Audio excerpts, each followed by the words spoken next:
তো চলুন আজকে চাউমিনটা একটু বানিয়ে নিই। আর চাউমিনটা বানানোর এত সহজ উপায় আপনারা দেখলে আর দেখার পরেই বুঝতে পারবেন।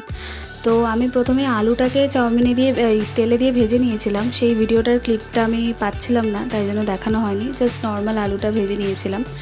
আর তারপরে এইখানে আমি বাঁধাকপি, ক্যাপসিকাম, বিনস, গাজর এই 4টে জিনিস অ্যাড করেছি। পেঁয়াজটা দিইনি, কারণ এটা সম্পূর্ণ নিরামিষ চাউমিন বানিয়েছি, তাই জন্য পেঁয়াজটা অ্যাড করিনি।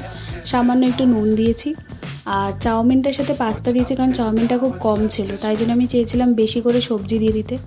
আর একটুখানি গোলমরিচ তো কম্পালসারি, চাউমিনের ক্ষেত্রেই গোলমরিচ দিয়ে দিয়েছি। আর এটা কিন্তু টমেটো সস না, টমেটো পিউরি। তো টমেটো পিউরি ফার্স্ট টাইম আমি পেয়েছি অনলাইনে, নর্মাল দোকানে পাওয়া যায় না। নুন চিনি দিলাম সামান্য। টমেটো পিউরিতে কিন্তু কোনো রকম নোনতা বা মিষ্টি স্বাদ থাকে না, একদম নর্মাল যেরকম টমেটোকে পিউরি করা হয় সেরকম।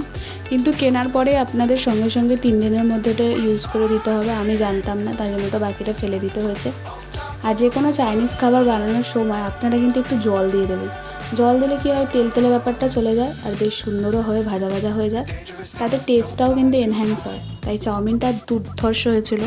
আপনারা এরকম ধরনের চাউমিন কিন্তু বানিয়ে নিতেই পারেন।